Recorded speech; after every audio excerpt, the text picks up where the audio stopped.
منافق اور کافر میں کیا فرق ہے؟ کافر کھلا دشمن ہوتا ہے، وہ ٹھوک کر میدان میں آتا ہے، وہ کفر کی خاطر جان بھی دے دیتا ہے. ابو جہل نے کیا نا، give the devil his due. Badr میں آیا، تلوار لے کر آیا، سامنے سے مقابلہ کیا، جڑیں نہیں کھودی اسلام کی، آستین کا سانپ نہیں تھا، دشمنی اس کی واضح تھی. منافق کا معاملہ یہ ہوتا ہے کہ وہ کھلا دشمن نہیں ہوتا، اس نے اپنے آپ کو کلمے کی ڈھال کے پیچھے چھپا لیا ہوتا ہے. منافق بیسکلی ایکٹر ہوتا ہے، اس نے کاسٹیوم پہنا ہوتا ہے، اس نے ماسک لگایا ہوا ہوتا ہے. مومن کا تو ظاہری طور پہ لگ رہا ہوتا ہے مسلمان، اندر سے کافر ہوتا ہے. تو کافر اور منافق اللہ کی نظر میں ایک ہیں، اللہ کی نظر میں they are the same. ان کے ساتھ ایگزیکٹلی ایک جیسا معاملہ کیا جائے گا آخرت میں. یہ کس کے ساتھ معاملہ ہے؟ اللہ کے ساتھ. دنیا میں منافق اور مسلمان ایک جیسے ہوتے ہیں ظاہری طور پہ. کلیئر ہوا آپ کو؟ اس لیے کہ نفاق دراصل دل کی بیماری ہے، اور دل کا حال تو اللہ کے سوا کوئی جانتا ہی نہیں. تو یہاں پر ہم دیکھیں گے کہ منافقوں کا ذکر آ رہا ہے. منافق بلینڈ ہونا چاہتے ہیں مسلم معاشرے کے اندر. ہم نے کہا نا کہ دے آر ایکٹرز، ایک کاسٹیوم پارٹی کی طرح ٹریٹ کرتے ہیں وہ دنیا کو. اگر مسلمانوں کے ساتھ ہوتے ہیں مسلمانوں والا کاسٹیوم پہن لیتے ہیں، اور جب کافروں کے ساتھ ہوتے ہیں تو کافروں والا کاسٹیوم پہن لیتے ہیں. تو اس طرح سے وہ ان کا معاملہ ہوتا ہے، نہ ادھر کے ہوتے ہیں نہ پوری طرح ادھر کے ہوتے ہیں. اور یہ چونکہ نفاق کا معاملہ دل کا معاملہ ہے، ہم فنگر پوائنٹ کر کے کسی کے بارے میں نہیں کہہ سکتے کہ یہ منافق ہے. تو پھر اللہ تعالیٰ نے کیوں اتنا بتایا ہم کو تفصیل کے ساتھ کہ منافق کون ہے، کیسا ہے، تاکہ ہم اپنے بارے میں محتاط ہو جائیں کہ کہیں ہم میں تو یہ چیزیں موجود نہیں ہیں. جیسے کہ نفاق کا خطرہ تو اسی کو ہوتا ہے جو کلمہ پڑھ چکا ہوتا ہے، تبھی تو منافق بنتا ہے. تو دوسری بات یہ کہ جتنا زیادہ منافقوں نے چھپنے کی کوشش کری، بلینڈ ان ہونے کی کوشش کی، اللہ نے اتنی ہی تفصیل کے ساتھ ان کے بارے میں بیان کر دیا. 13 آیات ہیں، 13 آیات میں اللہ نے ان کی ڈفرینٹ خرابیاں جو ہیں وہ بیان کی ہیں. اور منافق بنتا کیسے ہے؟ زیادہ تر ہوتا یہ ہے کہ آتا ہے تو خلوص کے ساتھ آتا ہے، اسلام اچھا لگتا ہے، اسلام کی تعلیمات سے امپریس ہوتا ہے، لیکن جب مشکلات آتی ہیں دین کے معاملے میں تو گھبرانے لگتا ہے، قربانی نہیں دینا چاہتا، وہ اسٹرگل نہیں کرنا چاہتا، وہ پریشر نہیں برداشت کر سکتا. وہ چاہتا ہے کہ دین پر عمل کر لوں لیکن دنیا نہ ہاتھ سے جانے پائے. اگر کوئی چیز اس کی خواہشات کے خلاف آتی ہے، اسلام کے تھرو اس کے سامنے آتی ہے، تو کوئی نہ کوئی لوپ ہول نکال لیتا ہے.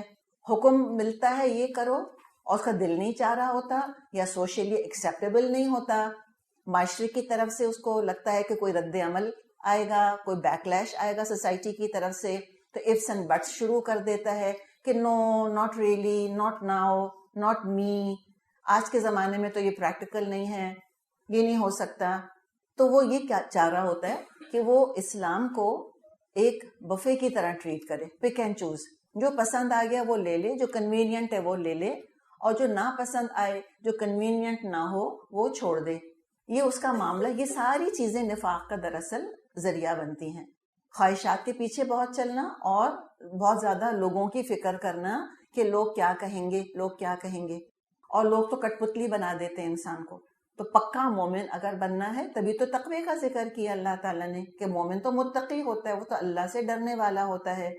لوگوں کا خیال ضرور کریں، ان کو راضی کرنے کی ضرور کوشش کرنی چاہیے، لیکن not at the cost of ایمان. اللہ کو ناراض کر کے تو مومن کبھی بھی لوگوں کو راضی نہیں کرتا. تو یہ سمجھے کہ خلاصہ ہے اس چیز کا، نفاق کا مرض آتا ہی کس لیے ہے؟ خواہشات کی پیروی کرنے سے، یا لوگوں کی مخالفت کا خوف رکھنے سے، یا یہ سوچنے سے کہ شاید اسلام کے جو احکامات ہیں اس میں کوئی آپشن ہے، چاہوں تو کروں، چاہوں تو نہ کروں. دیکھیں لا کیا ہوتا ہے؟ لا کی باڈی ہوتی ہے، یعنی ہر لا کو ماننا ہوتا ہے. اس میں پک اینڈ چوز نہیں ہوتا کہ میں انکم ٹیکس پے کروں لیکن میں ٹریفک کا لا نہیں مانوں گی. نہیں، جو ٹریفک کا لا نہیں مانے گا وہ بھی مجرم ہی ہوگا، وہ بھی کرمنل ہی ہوگا، اس کو بھی پینلٹی پے کرنی پڑے گی. تو لا تو پوری ایک ہول ہے، ہر لا ماننا ہوتا ہے، اس میں ہم آگے پیچھے پک اینڈ چوز نہیں کر سکتے. یہ چاہتا ہے میں پک اینڈ چوز کروں، میری مرضی. تو اس وجہ سے نفاق پیدا ہوتا ہے. دوسرے، دنیا کی حد سے بڑی بھی محبت ہوتی ہے اس کے دل میں، اور بہت ڈرپوک بنا دیتی اس کو یہ محبت. انسرٹنٹی انسیکیورٹی بہت ہوتی اس میں کہ سو واٹ اف واٹ اگر یہ ہو گیا, اف واٹ اگر یہ ہو گیا, ایسا ہو گیا تو میں کیا کروں گا. ڈرتا بہت رہتا ہے, اللہ پہ توکل نہیں کرتا, تو بڑے ایشوز کریٹ ہو جاتے ہیں اس کے عمل کے اندر, اور پھر یہ منافق ہو جاتا ہے. جیسے مومن سارے ایک کیٹیگری کے نہیں ہوتے, اسی طرح منافق بھی سارے ایک کیٹیگری کے نہیں ہوتے. کچھ پکے ہوتے ہیں, کچھ کچے ہوتے ہیں, کچھ ٹھیک ہو سکتے, کچھ ٹھیک نہیں ہو سکتے. تو اللہ تعالیٰ نے ڈفرنٹ کیٹیگریز کا جو ہے یہاں پر بیان کر دیا. لیکن اللہ تعالیٰ نے ٹرم نفاق استعمال نہیں کی ہے یہاں پر. اللہ نے ہیپوکریسی یا ہیپوکریٹ نہیں کہا ان کو, ابھی لیبل نہیں کیا ان کو. یہ بھی کہاں سورہ بقرہ نازل کب ہوئی ہے, ٹائم پیریڈ بتائیے. ہجرت کے فوراً بعد نازل ہوئی ہے. مکے میں 2 ہی کیٹیگریز تھیں جن کا ذکر آ گیا. نفاق کا پودا لگا ہی مدینہ کے اندر ہے. جب آسانیاں ہو گئیں, دین قبول کرنا مشکل نہیں رہا, تو پھر نفاق شروع ہوا. تو اللہ نے ابھی نفاق کا نام نہیں لیا, لیکن اللہ نے علامات بیان کر دی. تب ہمیں انشاءاللہ تعالیٰ اپنے اندر تلاش کرنی ہے کہ کہیں ہم میں تو کوئی ایسی چیز نہیں ہے. اس لیے کہ نفاق سے صرف مومن ہی ڈرتا ہے, اور بے فکر صرف منافق ہی ہوتا ہے نفاق کی طرف سے. اللہ ہم کو مومن بنائے اور فکر کرنے والا بنائے. تو اللہ تعالیٰ فرماتا ہے وَمِنَ النَّاسِ, اور لوگوں میں سے کوئی ایسے ہیں, مَن يَقُولُ آمَنَّا بِاللَّهِ وَبِالْيَوْمِ الْآخِرِ وَمَا هُمْ بِمُؤْمِنِينَ, جو کہتے ہیں ہم اللہ اور آخرت کے دن پر ایمان لائے ہیں, حالانکہ در حقیقت وہ مومن نہیں ہیں. اب یہ پتا چلا یہاں پر کہ ایمان اللہ کو ماننے کا صرف نام نہیں ہے کہ تو ایک نوڈنگ ایکنالجمنٹ دے رہے ہو اللہ کو کہ okay Allah I agree that you exist. یہ کوئی بات نہیں ہوتی. یہ کہنا کہ ہاں ٹھیک ہے آخرت ہے, ہاں میں مانتی ہوں کہ آخرت ہے, اس کو ایمان نہیں کہتے. اللہ کو ویسا مانو اور اللہ کی بات مانو جیسے ماننے کا حق ہے. آخرت کو ویسا مانو جیسا اللہ نے بتایا ہے کہ آخرت کیسی ہوگی, اور آخرت کا خوف رکھو. علم آخرت کافی نہیں ہے, خوف آخرت ہونا چاہیے, ڈر ہونا چاہیے آخرت کا. اور یہ دونوں باتیں کون بتائے گا, یہ علم کون دے گا ہم کو کہ اللہ کون ہے, کیسا ہے, اللہ کے کیا احکامات ہیں, قیامت کن پیرامیٹرز پر آئے گی, اس دن کیا ہوگا, یہ کون بتائے گا؟ رسول. تو یہاں کیا چیز لیکنگ ہے ان کے قول میں؟ ایمان بالرسول مسنگ. اور ایمان تو ہے ہی سارے کا سارا ایمان برسالت, رسولوں کو نہیں ماننا چاہتے. منافق کی سب سے بڑی جو دشمنی ہوتی ہے وہ رسول سے ہوتی ہے, برداشت نہیں کر سکتے. نبی اکرم صلی اللہ علیہ وسلم کے زمانے میں جو عبداللہ بن ابی جیسے منافق تھے, نبی اکرم صلی اللہ علیہ وسلم سے شدید نفرت اور دشمنی اور بغض, اور آج تک منافقوں کا معاملہ یہی ہے. اور یہ جو اللہ نے بات فرمائی وما ہم بی مؤمنین, آپ میں سے کسی نے پوچھا تھا کہ بی کا ٹرانسلیشن نہیں ہوا. ایک مثال یہاں آ گئی, ما پلس بی, ما پلس بی مل کر جو مطلب آ رہا ہے, ان ڈیپتھ میننگ آ رہی ہے کہ یہ ذرا سے بھی مومن نہیں ہے, اتنے سے بھی مومن نہیں ہے. they're not مومنز in the least. اگر ہم با محاورہ ٹرانسلیشن کریں گے تو ہم اس طرح سے کریں گے. کیا کرتے ہیں یہ؟ یخادعون اللہ والذین آمنوا, وہ اللہ اور ایمان لانے والوں کے ساتھ دھوکہ بازی کر رہے ہیں. ابھی کیا مثال دی تھی ہم نے, ایکٹنگ کرتے ہیں, جھوٹے لیبل لگاتے ہیں اپنے اوپر ایمان کے, سمجھتے ہیں اللہ لیبل سے دھوکہ کھا لے گا, شاید اللہ ہمارا کاسٹیوم دیکھ کر سمجھے گا ہم ایمان والے ہیں, اللہ کو تو پتہ ہی نہیں. تو کس کا مطلب, دیکھیں اللہ کو دھوکہ دینے کی کوشش کون کرے گا جس کو اللہ کے بارے میں پتہ ہی نہیں. اس کا مطلب ہے منافق کو اللہ کے اسماء, اللہ کی صفات کا کوئی علم نہیں ہوتا, اللہ کی معرفت ہی نہیں ہے اس کو پتہ ہی نہیں کہ اللہ کیا ہستی ہے, کون ہے اللہ, نام سن لیا ہے اس نے بس. تو نفاق دور کرنے کا طریقہ کیا کہ ہم اسماء و صفات کا علم حاصل کریں, اللہ کی معرفت ہم حاصل کریں. انہیں معلوم ہی نہیں, یہ سمجھتے ہیں اللہ کو پتہ ہی کچھ نہیں کہ ہمارے دل کے اندر کیا ہے, تو دھوکہ دینے کی کوشش کرتے ہیں اللہ کو اور ایمان والوں کو. اللہ فرماتا ہے وَمَا يَخْدَعُونَ إِلَّا أَنفُسَهُمْ, یہ تو خود اپنے آپ کو دھوکہ دے رہے ہیں. یہ سمجھتے ہیں کہ یہ بھی ایمان والوں کے ساتھ اٹھیں گے بیٹھیں گے تو اللہ ان کو ایمان والا سمجھے گا, اور شاید یہ بھی ان خوشخبریوں کے مستحق ہوں گے جو ایمان والوں کو دی جا رہی ہیں. ایک خوشخبری ہم نے کیا پڑھی ایمان والوں کے لیے, اولئک هم المفلحون, یہی تو ہیں فلاح پانے والے. یہ سمجھتے ہیں کہ ہم بھی فلاح پانے والے, یہ ان کو دھوکہ ہو گیا ہے, اپنے آپ کو بے وقوف بنا رہے ہیں. وما یشعرون, اور ان کو کچھ بھی شعور نہیں ہے, کچھ نہیں پتا ان کو, لا علم ہے بالکل. مسئلہ کیا ہے؟ فی قلوبہم مرض, ان کے دلوں میں بیماری ہے. یہ جو مرض کا لفظ اللہ نے استعمال کیا، یہ مرض جو ہے یہ دل کا مرض ہے، اور یہ مرض دو چیزوں کا کمبینیشن ہے، مجموعہ ہے، شبہات اور شہوات، ڈاؤٹس اینڈ ایپیٹائٹس. یہ دو چیزیں مل کے انسان کے دل کو بیمار کر دیتی ہیں. تو ان کے دل کے اندر یہ مرض ہے، ہر چیز پہ شک، ہر چیز پہ کوشچن مارک، ہر چیز میں ایک اسکیپٹسزم. ابھی آپ لوگوں میں سے کسی کی طرف سے اسکیپٹسزم کا سوال آیا تھا. مومن کبھی بھی اسکیپٹک نہیں ہوتا، ہی کین کوشچن. اسکیپٹسزم کیا ہے کہ جو جواب بھی ملے اس پہ یقین نہ کرے. اگر پوچھا کہ مرنے کے بعد کیا ہوگا، تو قرآن نے حدیث نے بتایا کہ مرنے کے بعد تم قبر میں جاؤ گے، قبر میں فرشتے آئیں گے اور تم سے سوال جواب کریں گے. مومن کہتا ہے اچھا ٹھیک ہے، یؤمنون بالغیب. اسکیپٹک کیا کہتا ہے؟ How can that be possible, یہ کیسے ہوگا؟ تو اسکیپٹک کون ہوتا ہے؟ جو کوشچن پر کوشچن کرتا ہے، جو اللہ رسول تک کو کوشچن کرتا ہے ایٹ ٹائمز. مومن کون ہوتا ہے؟ کوشچن کرتا ہے. جب قرآن حدیث سے جواب مل جاتا ہے مطمئن ہو جاتا ہے. مومن ہے نا، امن حاصل ہو جاتا ہے اس کو. ان کے دلوں کے اندر شبہات اور شہوات، ڈاؤٹس اینڈ ایپیٹائٹس، خواہشات خواہشات خواہشات، اور شک شک شک. شک میں پڑ، ہر وقت ایک کوشچن مارک ہوتا ہے. دراصل منافق یہ کیسے ہوگا، وہ کیسے ہوگا، میں تو نہیں مان سکتا، مجھے نہیں سمجھ آتا. کیوں؟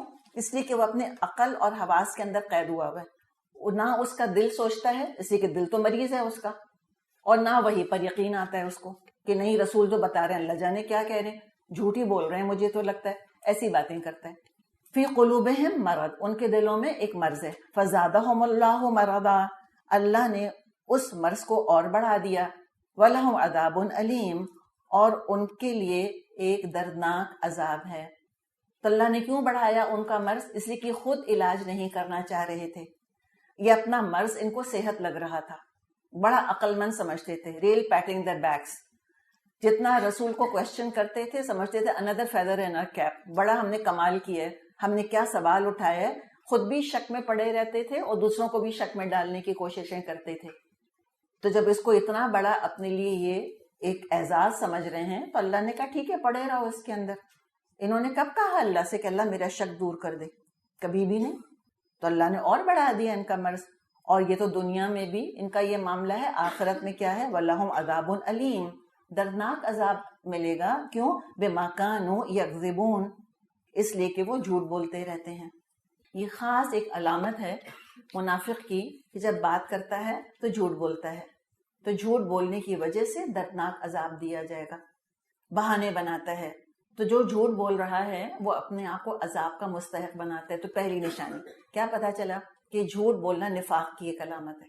تو لہٰذا جھوٹ سے کم از کم میں اور آپ اپنے آپ کو دور کر لیں. کمپلسو obsessive لائرز بن جاتے ہیں بعض لوگ. کمپلسو ہر چیز میں جھوٹ بولیں گے. خود دیر سے نکلے گھر سے، کسی کے ہاں وقت پر نہیں پہنچے، کہا وہ راستے میں ٹریفک بہت تھا، جھوٹ بول دیا. کوئی اور بات ہوئی، بہانہ بنا دیا. تعریف کریں گے، جھوٹ بولیں گے. کسی کو دیکھ کے کہیں گے او آپ نے اتنا وزن کم کیا، آپ تو 20 سال کی لگ رہی ہیں، حالانکہ ہرگز 20 سال کی نہیں لگ رہی ہوتی. اتنا وزن کم کر کے شاید 5 سال عمر زیادہ ہی لگ رہی ہوتی ہوگی. اب مبالغہ کریں گے تعریف میں، بہانے بنائیں گے، ایکسکیوزز پیش کریں گے، ہر چیز کو جسٹیفائی کر لیں گے. اور جو جھوٹ بولتا چلا جاتا ہے اس کی اصلاح ہو ہی نہیں سکتی، اس لیے کہ وہ حقیقت کو فیس کرنے کے لیے تیار ہی نہیں ہے.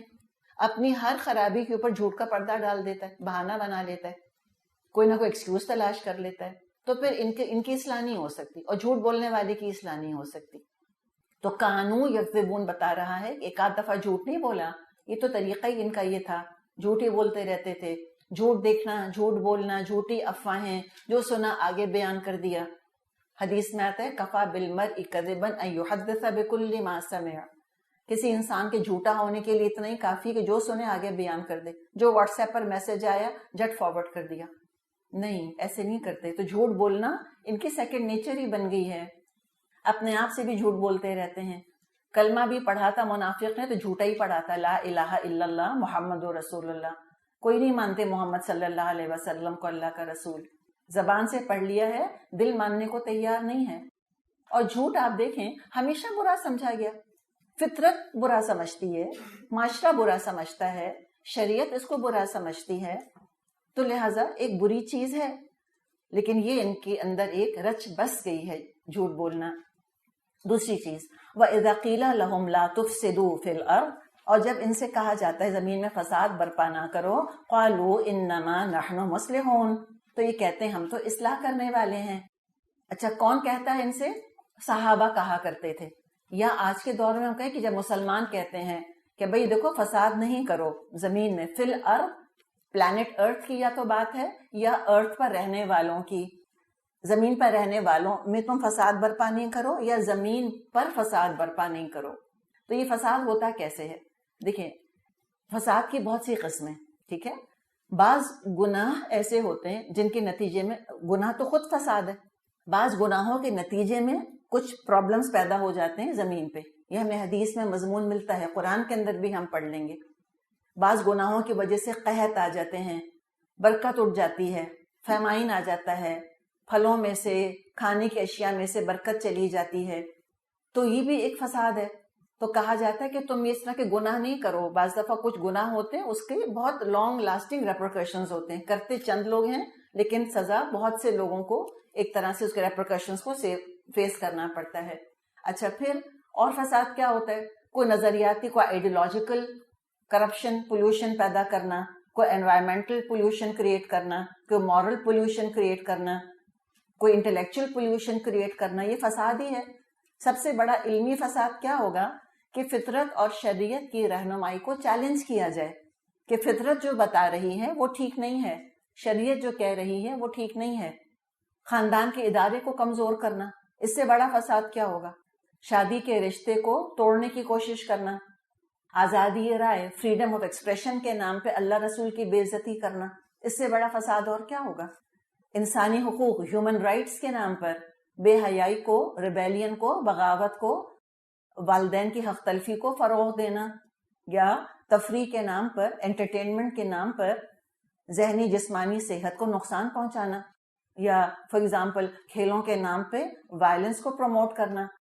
کچھ کمپیوٹر گیمز دیکھیں نا کتنے وائلنٹ ہوتے ہیں، موویز وغیرہ کے اندر کیا کچھ نہیں انہوں نے دکھا دیا، کس قدر بے حیائی کو فروغ دے دیا، کس قدر وائلنس کو فروغ دے دیا۔ پھر کہتے ہیں پتہ نہیں ماس شوٹنگز کہاں سے ہو رہی ہیں، یہ فساد آیا کہاں سے؟ اپنی موویز تو دیکھو، تم کیا بنا رہے ہو، کیا فیڈ کر رہے ہو، کس طرح کے گیمز بنا رہے ہو، کس طرح کی امیجز دکھا رہے ہو۔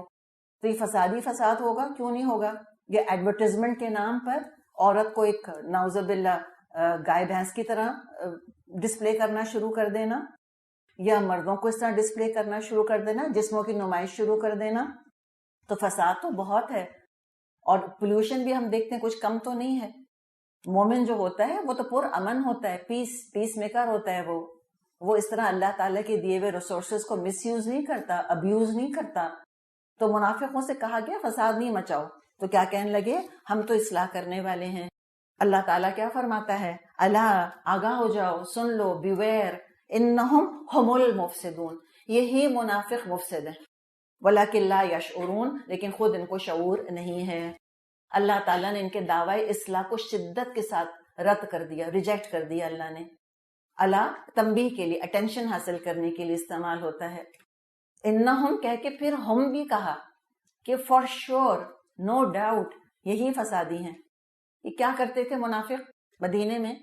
ان کو پتا تھا کہ بھئی مکہ چھوڑ کر آئے ہیں مسلمان، اور مکے میں ان کے رشتہ دار بھی ہیں، تو یہ کبھی کبھی جا کر یہ مکے کے کافروں سے بھی کچھ گٹھ جوڑ کیا کرتے تھے۔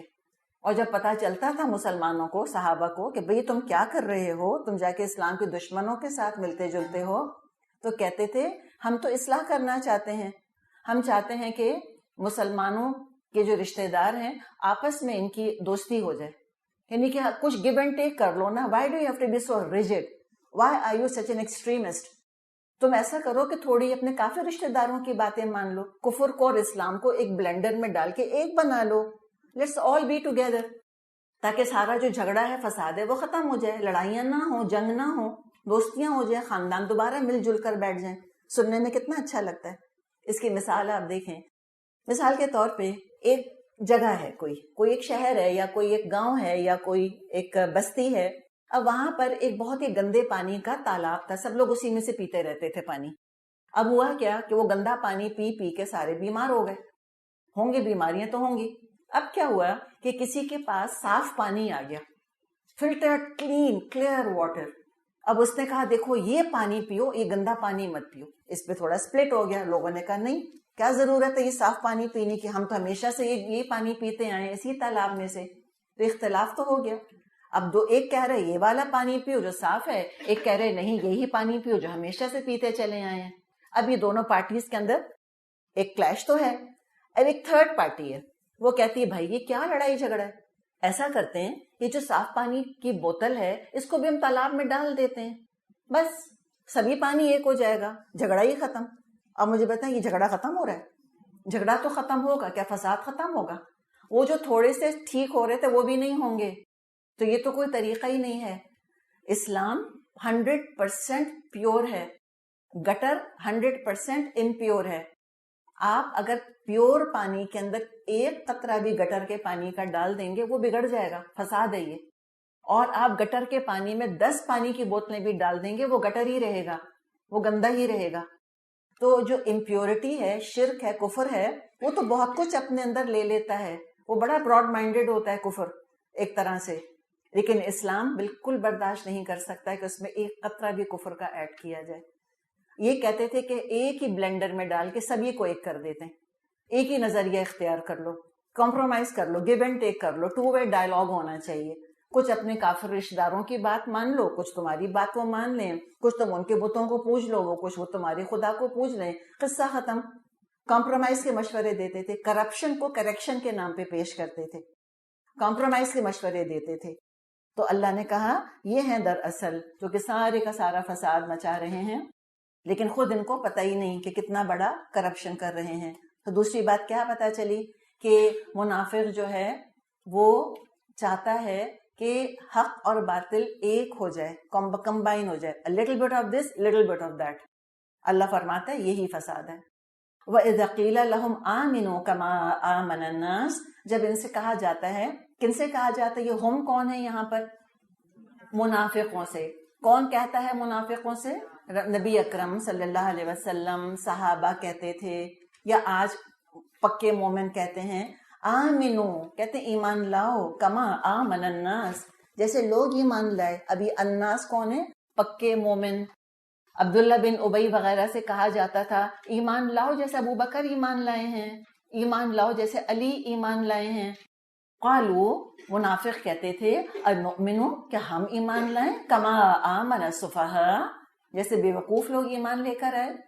یعنی ان سے کہا جاتا تھا بھائی تم یہ 2 کشتیوں کے سواری مت بنو، ایک راستہ اپنے لیے پسند کر لو، ایک طرف ہو جاؤ، پوری وفاداری اسلام کے ساتھ کر لو، حق کا ساتھ دینے والے بن جاؤ. مومن تو ایسا ہوتا ہے، وہ کہتا ہے بس میں نے اسلام پسند کر لیا، اب یہ کشتی تیری تو میں تیری، یہ ڈوبا تو میں ڈوبی، ختم بات، دیٹس اٹ. مجھے نقصان ہوتا ہے ہو، فائدہ ہوتا ہے ہو، میں نے تو اپنی 100% وفاداری اسلام کے ساتھ کر لی ہے.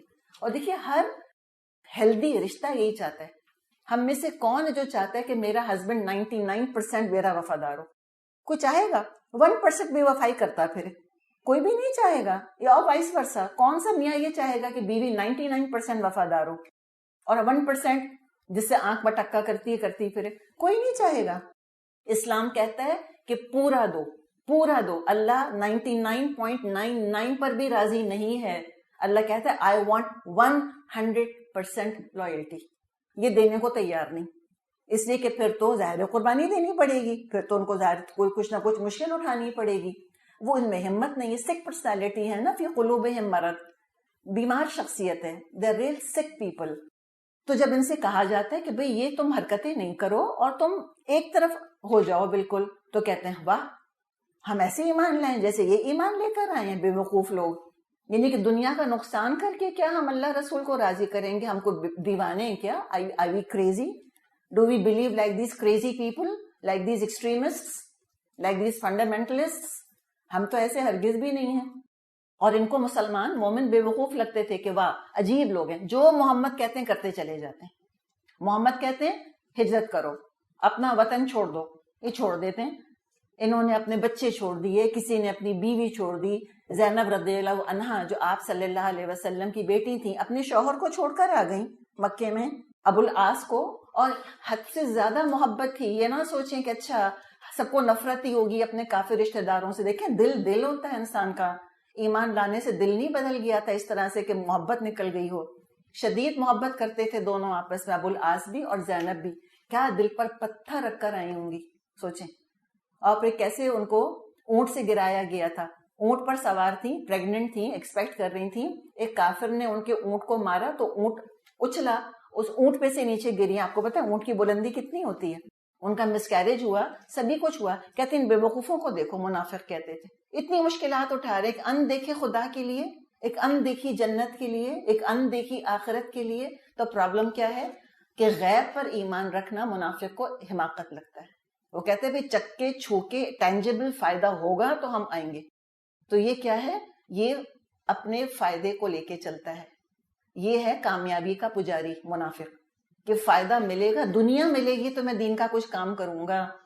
اگر دنیا جاتی ہے میرے ہاتھ سے تو میں تو ایسا سودا کرنے کے لیے تیار نہیں ہوں. اور اس کو بیوقوف کون لوگ لگتے تھے؟ جو غیب پر ایمان رکھ کر اللہ پر ایمان رکھتے ہیں, حالانکہ سر کی آنکھوں سے اللہ کو نہیں دیکھا, اور اس کے لیے قربانیاں دیتے ہیں. تو حق کے لیے سیکریفائز کرنا ان کو حماقت لگتی تھی. اللہ تعالیٰ کا کیا کمنٹ ہے, اللہ سب کان کھول کے سن لیں, بیویئر, بی الرٹ, انہم ہم السفہاء, یہی بے وقوف ہیں. اللہ کس کو بے وقوف کہہ رہے ہیں؟ منافقوں کو. یہی احمق ہیں. وَلَكِنْ لَا يَعْلَمُونَ, لیکن پتہ ہی نہیں, یہ اپنے آپ کو بے وقوف بنا رہے ہیں. بے وقت بے عزت ہوتے چلے جائیں گے. ان کو کچھ نہیں پتا کہ آگے کیا کیا ان کے لیے مشکلات آنے والی ہیں, لیکن علم نہیں. تو ایک اور بات کیا پتا چلی کہ علم کی کمی بھی منافق بنا دیتی ہے. اب ان کی ٹو فیسڈنس کا ذکر آ رہا ہے. وَإِذَا لَقُوا الَّذِينَ آمَنُوا قَالُوا آمَنَّا, جب ایمان والوں سے ملتے ہیں تو کہتے ہیں کہ ہم ایمان لائے. ان سے ملاقات کرتے ہیں, ان کی مجلس میں کہیں بیٹھے ہوتے ہیں تو ان کے ساتھ ہی سر دھنتے ہیں, قرآن سنتے ہیں, واہ واہ کرتے ہیں, تعریفیں کرتے ہیں, ہاں میں ہاں ملاتے ہیں, کہتے ہیں ہم بھی ایمان والے ہیں. وَإِذَا خَلَوْا إِلَىٰ شَيَاطِينِهِمْ, اور جب یہ اپنے شیطانوں سے علیحدگی میں ملتے ہیں, تو شیطانوں سے مراد ہے جو ان کے اپنے لیڈرز تھے منافقوں کے, اور جو ان کے لیڈرز تھے ان میں منافق بھی تھے اور یہود کے علماء بھی تھے, ان کے ساتھ ملتے جلتے تھے. ایکچولی یہ جو نفاق کی انڈر گروتھ ہے, یہ نفاق پھیلا مدینے میں, یہ سارا دراصل علماء یہود کے سائے پروان چڑھی. یہ ساری انڈر گروتھ یہود کے علماء نے ان کی ہیلپ کی ان کو منافق بنانے میں. تو جب ان سے ملتے ہیں تو کہتے ہیں قالوا انا معکم, ہم تو تمہارے ساتھ ہیں. انما نحن مستہزئون, ہم تو ان لوگوں سے صرف مذاق کر رہے تھے. تو جب جا کے بیٹھتے ہیں کافروں کے ساتھ تو کہتے ہیں, یقین دلاتے ہیں ان کو کہ بھئی ایکچولی تو ہم بالکل تم جیسے ہیں, ہم اسلام کے ساتھ لویل تھوڑی ہیں, ہم تو ایسے ہی جا کے بیٹھ جاتے ہیں ان کے ساتھ بائی دا وے, اور تم دیکھو we are just like you, تم نے کوئی چینج دیکھا ہم میں؟ ہم بھی تو قرآن سن رہے ہیں جا کے محمد صلی اللہ علیہ وسلم کی مجلس میں, ہم بھی ابو بکر عمر کے ساتھ اٹھتے بیٹھتے ہیں, تم نے کوئی تبدیلی دیکھی؟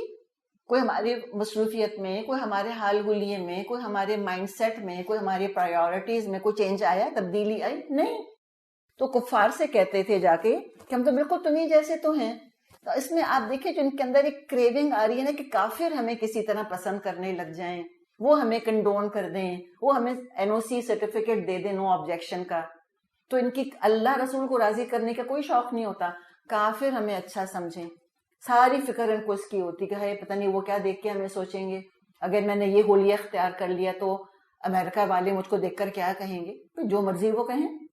تو مومن اس طرح سیلف کانشیس پیپل کانشیس نہیں ہوتا, اس لیے کو تو ہے ہی متقی گاڈ کانشیس. یہ بیچارے سیلف کانشیس اور پیپل کانشیس ہونے میں مارے جاتے ہیں.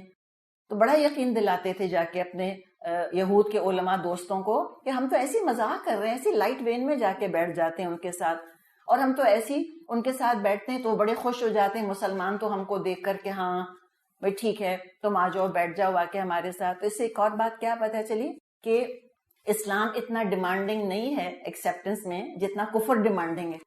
جب ایمان والوں کا ذکر آیا تو بس جب ملاقات ان کی ہوتی ہے, ملاقات لفظ کیا بتا رہا ہے, چلتے پھرتے کہیں مل لیے تھوڑی دیر کو ایکویٹنسز ٹائپ لوگ ہیں تو کہتے ہیں ایمان لاؤ, ہم کہتے ہیں ہاں ٹھیک ہے. دیکھیں مومن تو معصوم ہوتا تو ہے, بھولا تو ہوتا ہے, سیدھا ہوتا ہے, وہ کہتے ہیں ہاں کہہ رہے ہیں تو ٹھیک ہی کہہ رہے ہوں گے, innocent until proven guilty. اس کی اپوزٹ آپ دیکھیں کہ جب یہ شیطانوں کے پاس ہوتے ہیں تو کہتے ہیں انا معکم، یقیناً ہم تمہارے ساتھ ہیں، انما اونلی نحنو ہم مستہزئون، ہم تو مسلمانوں کے ساتھ مذاق کر رہے ہیں. مسلمان ان کو قبول کرنے کو تیار ہیں، کافر زیادہ ڈیمانڈنگ ہیں کہ تم کو ہر چیز کا انکار کرنا پڑے گا اسلام کی، تب کہیں تم کو ہم قبولیت کا سرٹیفکیٹ دیں گے. تو لگتا ہے کہ کافروں کے پاؤں پڑے جا رہے ہیں کہ اللہ کے واسطے ہم ایکسیپٹ کر لو، پلیز اپنا سمجھو، اور کافر شکی کرتے رہتے ہیں ان کے اوپر. تو ان لوڈ ان وانٹیڈ، منافق نہ ادھر کا نہ ادھر کا، کہیں کا نہیں ہوتا.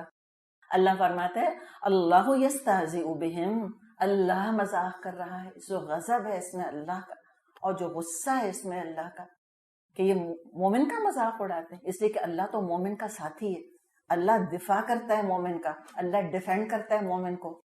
حدیث میں آتا ہے کہ جو میرے ولی سے دشمنی کرے گا فآذنتہ للحرب، تو اللہ کہتا ہے کہ میری طرف سے جنگ کا اعلان ہے اس کی طرف سے.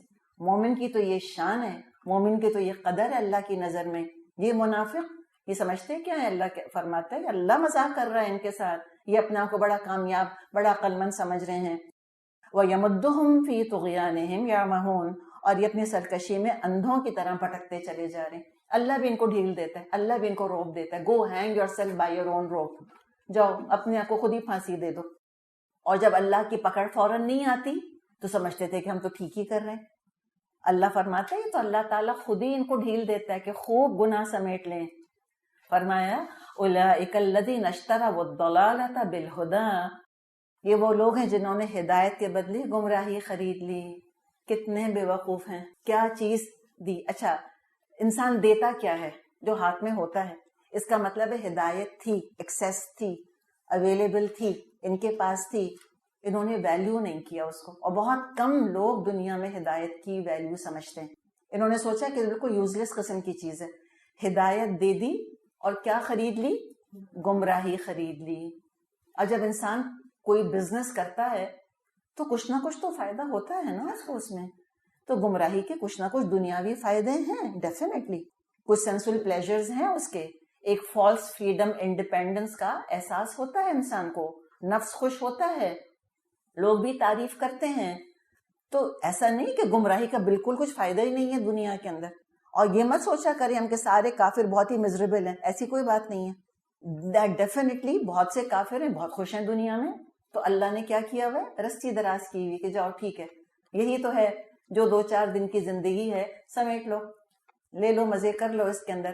تو انہوں نے ہدایت ریجیکٹ کر کے واپس کر دی، ریٹرن، اور انہوں نے گمراہی خرید لی. اللہ فرماتے فما ربحت تجارتہم، ان کی تجارت نے ان کو فائدہ نہیں دیا. کتنا برا بارگین کیا انہوں نے.